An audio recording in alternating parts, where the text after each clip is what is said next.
Hey guys, it's Staniel from Time to BS. Now, don't lie. I know you want some great deals on those events you go to, like your Jonas Brothers concerts or Met games or stuff like that. Wait, did I say Jonas Brothers concert? Anyway, so that's why at BellyUp we have partnered up with SeatGeek. Use the promo code BellyUpSports at all caps at SeatGeek.com to get $20 off your first purchase. Now that is a sweet deal. Don't forget, promo code BellyUpSports at all caps at SeatGeek.com.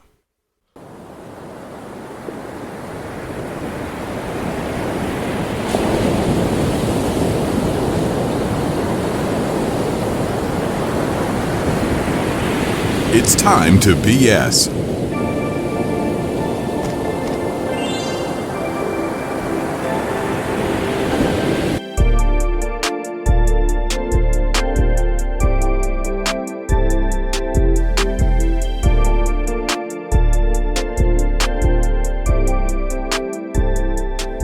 Ladies and gentlemen, welcome to Time to BS with Staniel Smooth. I'm coming to you from the beaches of lovely Long Island, New York. It is Memorial Day weekend. I got a new computer recently, so I'm very excited. I got a new MacBook Air, so I get to now carry my shit with me mobile.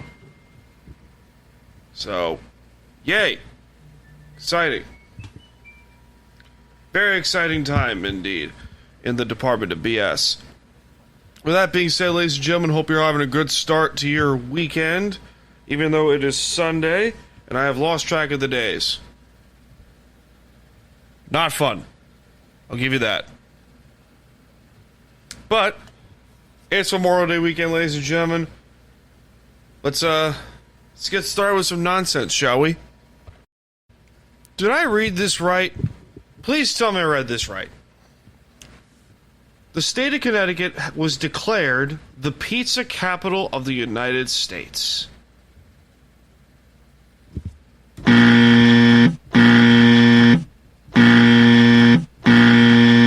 Nope, I will not accept this treachery of stupid. I will not accept this nonsense.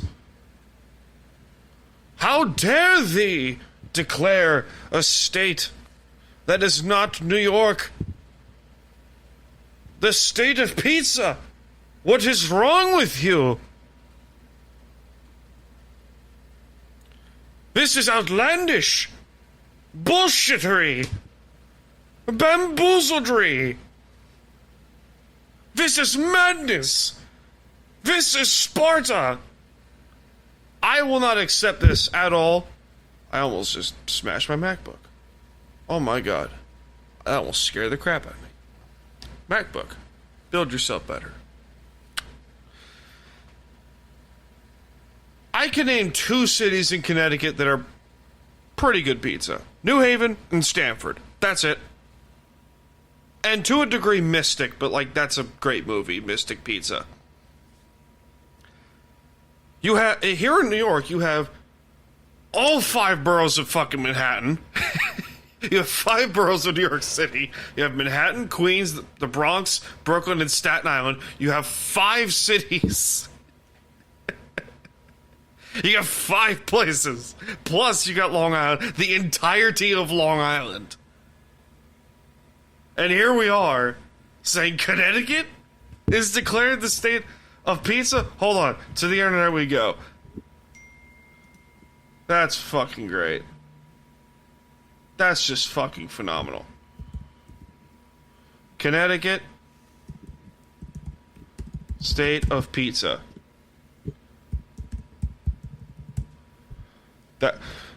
That's funny.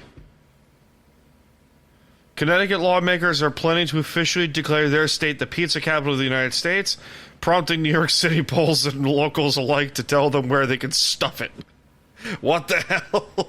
Said an incredulous Muhammad Ali. A dough slinger at Joe's Pizza on Carmine Street in Manhattan's Greenwich Village. That's funny. That's according to the New York Post. This is a great... I'm going to read this. This is going to be a fight. This is going to be a fucking... Oh, my God. Even Italians, when they come here, they say pizza of New York is better than the one in Italy right now. Connecticut, how many people live there? It's New York. Fucking Manhattan. Forget about it. New Haven has the best pizza in the country. It's not even close. Blah, blah, blah, blah. Deloro to Connecticut Public Radio Tuesday. Ask anyone from Connecticut. They will tell you Connecticut pizza, or a pizza as we call it. It's hands down, no contest, the best pizza in America. New Yorkers had one response for Deloro. Forget about it. New York doesn't have to declare itself the pizza capital of the United States because people across the country already know it to be true. A City Hall rep sniffed. More than a century of satisfied customers, the residents of the 5 boroughs and nearly 62 million visitors of New York City each and every year have already settled to what was never really a debate.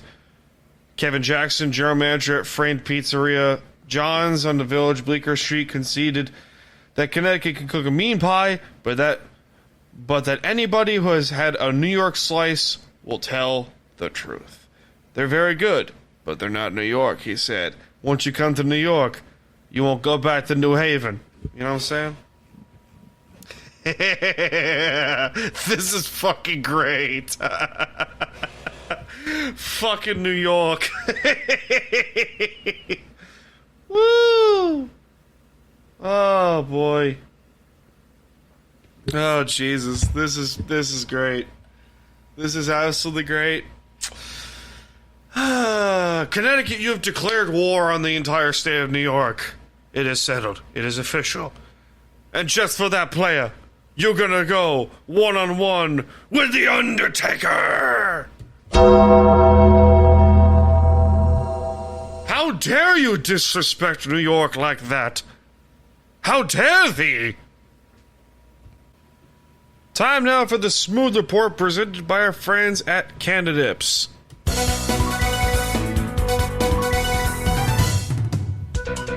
This is the Smooth Report presented by our friends at Candidips, a weekly update in the world. And use the promo code BET20 for 20% off your next order at candidips.com.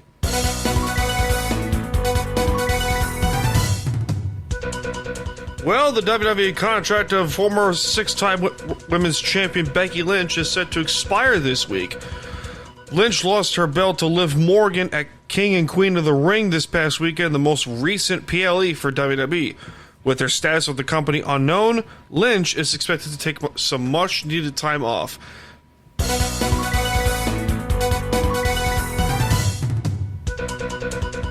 Speaking of King and Queen of the Ring, Gunther and Nia Jax have won their respective King and Queen of the Ring tournaments, which means they'll be able to challenge for a world title match at SummerSlam. Gunther has already made his intentions known and will challenge for the World Heavyweight Championship, currently held by Damian Priest.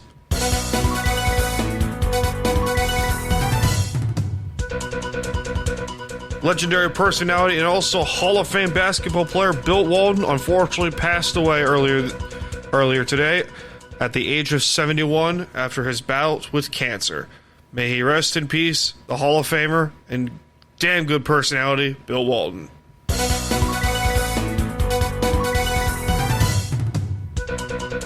And finally, the once popular seafood chain Red Lobster has declared bankruptcy and has closed more than 100 locations around the United States. Speaking of football, a little bit of sports talk for you. Why the hell not? I have been seeing a lot of comments surrounding this man that I'm going to talk about next. A lot of unoptimistic comments or, signs of no hope. Let's call it that. Geno Smith of the Seattle Seahawks. A lot of people have been expressing their frustrations and or concerns surrounding Geno. Don't blame him. Don't blame him at all. He's been good. Hasn't been like all worldly Russell Wilson. And in their defense, and I get it, 10 years of brilliance with Russell Wilson, followed by 2 years of, 30 touchdowns or 25 touchdowns and like 12 picks. Still good, but not like, oh, he's not 40 touchdowns and 11 interceptions like Russell Wilson would have, or 35 touchdowns and 6 interceptions. You know, Geno is who he is. He's a really productive quarterback that's not going to blow the doors off of a defense, but he's going to help you win games.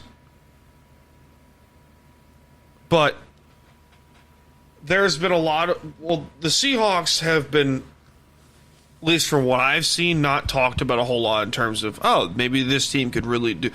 Maybe this team can really do some shit. You never know. You never know. The defense is expected to be better. The offense is expected to be better. With new offensive coordinator Ryan Grubb, head coach Mike McDonald, the defense is expected to be better. The offense should be better. Their offensive line is projected to have 3 new starters on the interior, with probably going to be Laken Tomlinson, the guy from the Jets, Olu Owatimi with their 5th-round pick last year from Michigan, and Christian Haynes, their one of their 3rd-round picks this year. The defense, new faces, some leaving, some returning. Leonard Williams is back on a 3-year deal. Byron Murphy, their 1st-round pick is expected to start. They also have Mafe, Terrell Dotson, Jerome Baker, Uchenna Nwosu, and Derek Hall and Darrell Taylor I'm really excited for. The secondary, Witherspoon is expected to start outside, will also be in the nickel. Rashawn Jenkins is the new strong safety, with Julian Love being the new free safety. Tariq Woolen, Mike Jackson, Trey Brown, Jesus Christ, do something. They also have two picks from Auburn, DJ James and Nehemiah Pritchett. But they also have a 4th-rounder in Tyrese Knight from UTEP. I don't know where to rank them, but this is not what I'm going to be talking about. Pete Carroll. I could ramble on Pete Carroll and the downright bullshit that it was trying to watch this man coach this team. Because you look at the roster, and they have talent. You look at the defense like, okay, Leonard Williams, Jaron Reed, Draymond Jones, Byron Murphy, they have talent. They obviously have a lot of talent. Their defense is expected to go in a 2-4-5 scheme, which 2 linemen, 4 linebackers, 5 DBs. Okay. The offense is expected to be really good, is expected to improve. I mean, the offense under Shane Waldron was not... They weren't world beaters. They weren't going to score 40 a game. They would give you like 25 to 30 a game, which is not bad. It's still pretty good. It's not bad. Would you believe me if I told you DK Metcalf last season was their only receiver to cut 1,000 yards? Don't believe me? Google it. He had over 1,000 yards last year, the only player on this team to do it. That's crazy. Jackson Smith and Jigba is a really good receiver. Tyler Lockett, all reliable. They also have Jake Bobo, who, blossomed a little bit as a rookie last year. But from just my point of view personally, I look at this team and I go, okay, they can win 10 to 11 games this season. They have a good enough roster to do it. We're obviously not going to know what anything is, what any of these teams are going to look like until at least October. September is like, okay, this is the start of this year, no big deal. October is when it starts to pick up, and then early November, we'll really know what this team is. We'll really figure it out. And then a lot of people are saying, oh, they should have taken a quarterback at 16. Like, I don't know. I really don't know. Because Gino's not bad. They also have Sam Howell, who they traded from Washington, which he can sling it. Kid can sling it. And their line's not bad. Their receivers are really good. Their tight end group is really good. Well, on paper-ish. The running backs, Charbonnet, Walker, McIntosh, they have a good trio of backs. And again, we won't know what this team is going to be until around mid-October, mid to late October. Which is fine. That's no big deal. No big deal. But the whole Geno slander's got to stop. Oh, Geno's not good. Oh, Geno stinks. Geno this, Geno that. Okay, Russell Wilson ran in the sacks on a weekly basis. Okay? Just stop. He's not Russell Wilson. No one's going to be Russell Wilson for this team in a very, very, very long time. And that's okay. That's okay. But just throwing this down the drain and saying, like, oh, he's not Russell Wilson, blah, blah, blah. Shut the hell up. Just shut up. He's not Russ. We know. He doesn't need to be. He just needs to be Geno Smith and not turn the ball over every week. No big deal. If you can get 30 touchdowns and like 9 picks out of Geno, then you're fine. As long as the defense improves, that's the big one. If the defense improves, they'll be okay. They might not beat San Francisco, but that's fine. You don't need to beat San Francisco. You just need to be better than where you were last year, which is, quite frankly, pedestrian as shit. Which they were. They were very pedestrian. They were a pedestrian team last year that did not deserve to win 9 games. They probably could have lost 12 this past season, if we're being honest. But I've rambled about this team for almost 10 minutes now. I will continue this probably next week, but we will see. Well, what else is there to be talked about? There was a big pay-per-view that happened over the weekend. As of recording, it is Memorial Day today, so there's that. We'll talk about that later, but Double or Nothing, the 5-year anniversary of AEW's first pay-per-view, and first show, for that matter, was this past weekend over in Las Vegas. Adam Cole, who we haven't seen in a fucking while, to my knowledge.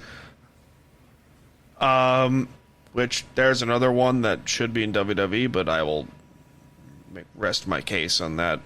I will rest my argument for now. People wondering, why the hell is he out there?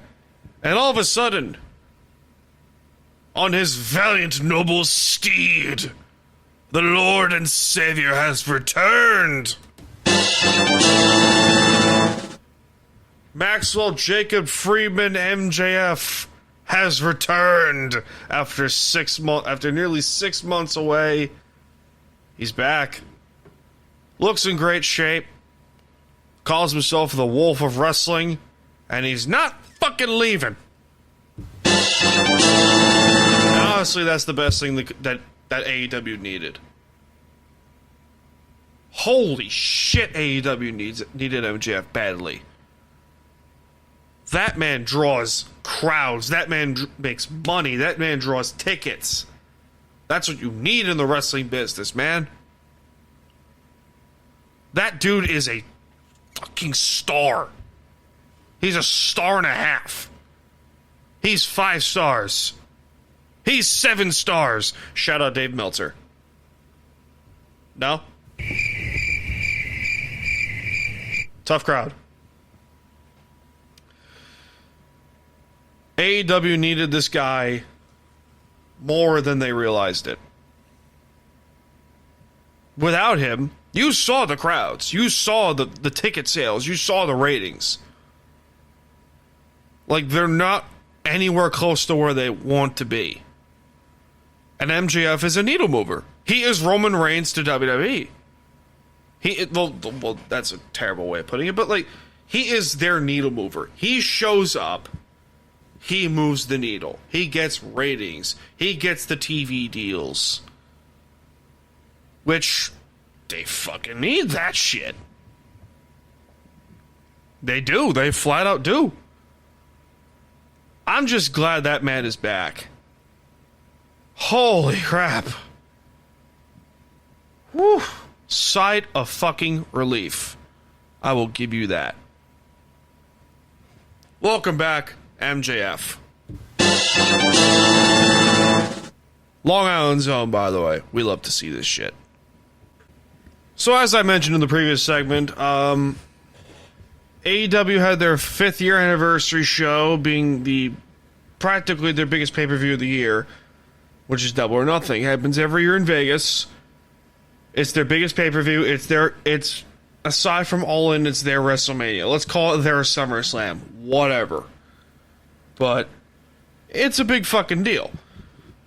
So I want to take this time and reflect on 5 years of All Elite Wrestling. There's a lot more good that has come out of WWE, out of AEW, than bad. Now, we love to joke about the bad shit. Oh, we love to joke about the bad stuff. Oh, we do. It's gotten me in trouble. It's gotten me screamed at. Blah, blah, blah, blah. Fact of the matter is, I'm still going to talk about this crap. Let's focus on the good.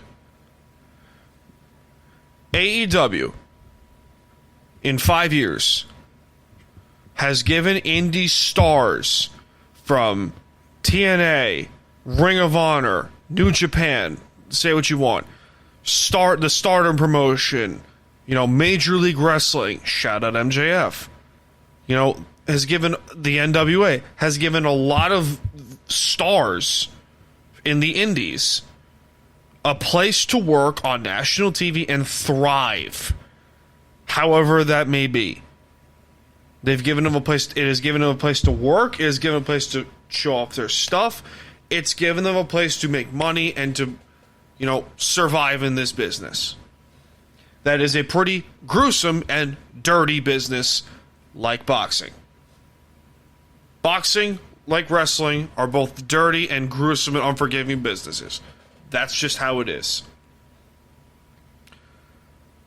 MJF would not be one of the biggest stars in pro wrestling if not be for AEW. He would still be in Major League Wrestling. Let's be honest with ourselves here. Okay? The Young Bucks, successful as shit in Ring of Honor and in the Indies. Successful as hell. One of the most successful indie tag teams ever. They would not be where they are now, say what you want about them, without AEW. They would not. Kenny Omega would still be in New Japan if not for AEW. Chris Jericho probably retires without AEW. Let's be real. He probably retires. And I think the two biggest good parts of AEW are very simple. CM Punk would not have come out of wrestling exile without AEW. That is just fact. That is fact. CM Punk would not have returned to professional wrestling after 9 years away without All Elite Wrestling. That is fact. That is fucking fact. And you can also thank the aforementioned Young Bucks and their quote-unquote stupidity, however you may view it, for letting CM Punk return to AEW. It's just how it is. It's just how it is, ladies and gentlemen. But we don't have time to unpack all that now, do we?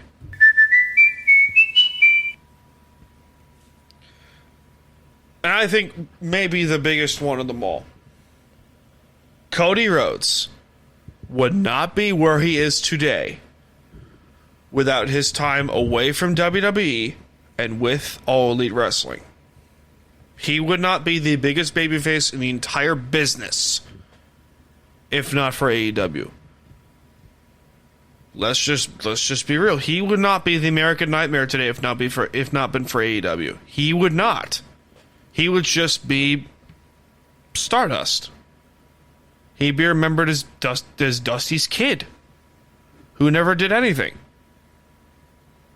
Let's be fucking honest here. That's just how it is. I could sit here and trash AEW, but I won't. This is all about the good here. In 5 years, now the bad now outshines the good, but that's beside the point. A lot of good has due to in part of WWE shitting the bed for a good 10 years from, to put in perspective, WrestleMania's 32 to 38. Like a good 7 year period. They've just been shitting the bed. And Vince is to blame for that. A lot of that has to do with Vince. A lot of that has to do with Kevin Dunn. A lot has to do with Bruce Pritchard and blah, blah, blah, blah. But AEW, for the first time, probably since Prime TNA, has given WWE legitimate competition. And they have. They've given WWE legitimate competition. And a lot of those indie stars that I mentioned before, you know, MJF, you know, fucking the Young Bucks, Kenny Omega, you know, Christopher Daniels, I can keep going, Willow Nightingale, Chris Statlander, Britt Baker, Dr. Britt Baker, DMD, you know, Jamie Hayter, Thunder Rosa. They've given, you know, Penta Obscuro, you know, Ray Phoenix has given a place for indie wrestlers to call home. And I will give them a lot of fucking credit for that. A shit ton of credit. All good praise here for AEW in this segment. All of it is good praise. Give them a lot of fucking credit, where credit is so rightfully due.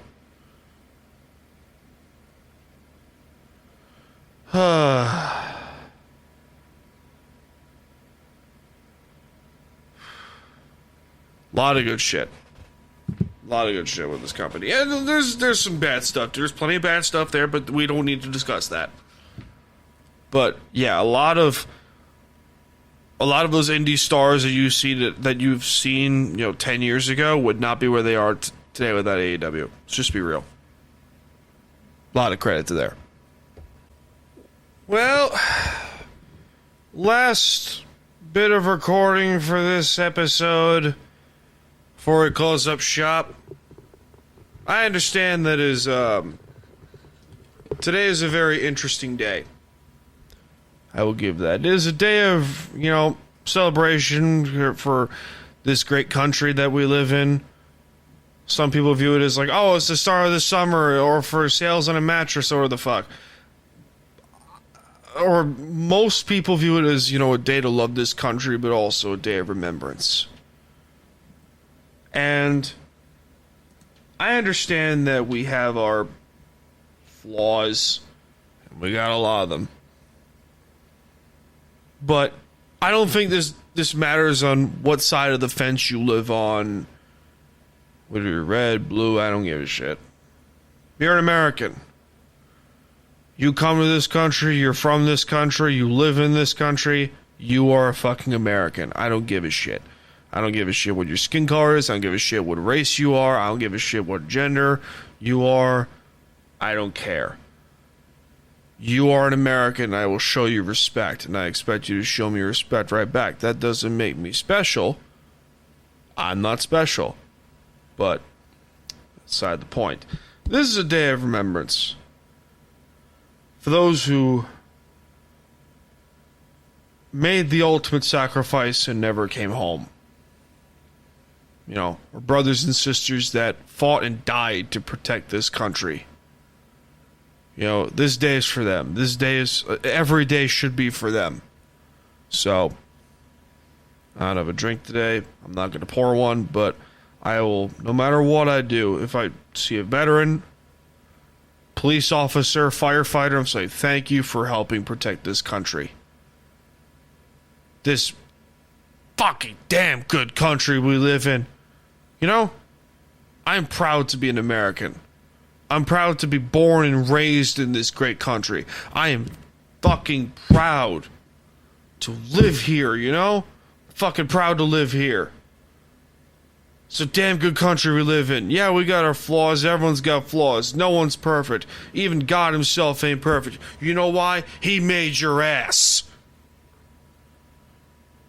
We have the freedoms that we have today. You, sir, or miss, or whoever the fuck you are able to enjoy your $17 drink from Starbucks because of the people that fought and died for this fucking country. This is a damn good country we live in. And you know what? Where is it? Where's the music? Where's that fucking music? Here we go, boys and girls and whoever alike. Citizens of the United States of America. Join me. Here we go. I salute those who have fought and died for this country that are currently fighting overseas, that still defend us on our soil and on other soils.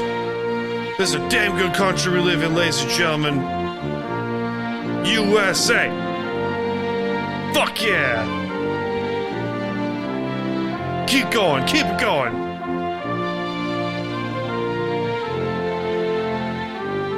Fucking love this shit, man. Yeah. This ain't about Biden or Trump or any of this fucking bullshit. Nah, son. It's about the freedoms that we have because of the men, women, and children that have died protecting our asses. Hell yeah. Pour a drink out for them. Light up a cigar. Shake their hands. Give them a bro hug, Let's go. Fucking USA, man.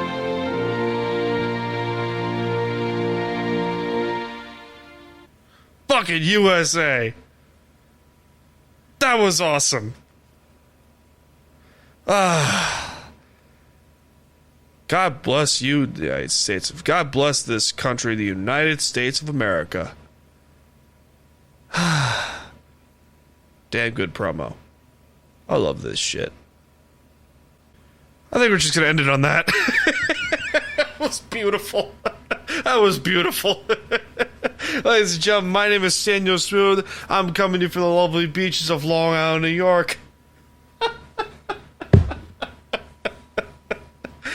Oh, I love it here. I love doing this shit. It makes me happy.